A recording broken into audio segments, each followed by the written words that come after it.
আজকে আমাদের বাড়ির সামনে দুটো বাচ্চা কুকুরকে ভ্যাকসিনেশন করানোর জন্য তোমার ডাক্তারদের ডেকেছি।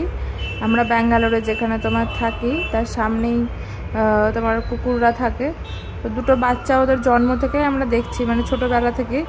তো ওদের ভ্যাকসিনেশন তোমার 2-3টে ডোজ হয়ে গেছে, আবার হচ্ছে।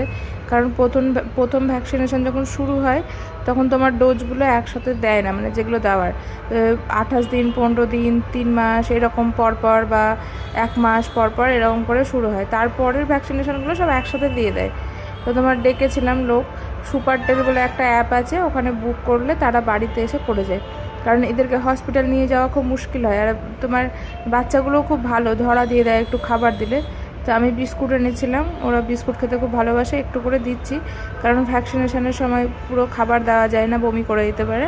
আমি একটু করে লোভ দেখানোর জন্য দিচ্ছি।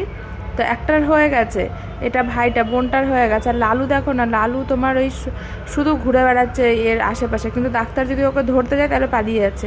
কারণ লালুর পায়ে তোমার একটু ঘা আছে, তো ওটা ভাবছি দেখাবো, তো শুধু পালিয়ে যাচ্ছে। এই যে এর হয়ে গেছে, এখন তোমার বিস্কুট খাওয়ার জন্য এসছে।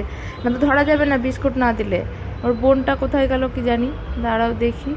এইদিকে আছে মনে হয়, আসছে না, কারণ একবার ধরেছে তো, দিয়ে ওকে ইঞ্জেকশন দিয়েছে। তো ভাবছে আবার ধরবে, ভেবে আসতে চাইছে না, এইদিকে তোমার লুকিয়ে থাকছে। ওই যে এসছে মনে হয়, হ্যাঁ ওই যে ওইটা ওর বোনটা, আর এই যে এটা ওর ভাইটা, আর এটা আমাদের বাড়ির লালু। লালুর প্রচুর চুল উঠছে, দেখো ওর পিছনের চুলগুলো ফুলে ফুলে গেছে পুরো। তোমাকে ওকে না করাতে হবে, চুল আঁচড়ে দিতে হবে, ব্রাশ করাতে হবে। দরজার বাইরেও সব কুকুরগুলো চলে এসছে, আমরা তো ডেলি খাবার দিই, আর আমাদেরকে দেখলেই চলে আসে। তো ওদেরকে আবার বাইরে, ভিতরে ঢুকে গেলে খুব অসুবিধা হতো বলে ওদেরকে বাইরে লাগিয়ে রেখেছি নিচে। ওদেরকেও দিয়ে দিলাম, আর এই বাচ্চাগুলোকেও দিলাম।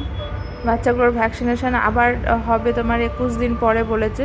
আর একটা ডোজ আছে, তারপরে আর নেই, তারপরে 1 বছর পরে। লালুও কেমন বিস্কুট খাচ্ছে দেখো ওদের মধ্যে, মনে হচ্ছে ও বাচ্চা হয়ে গেছে একদম।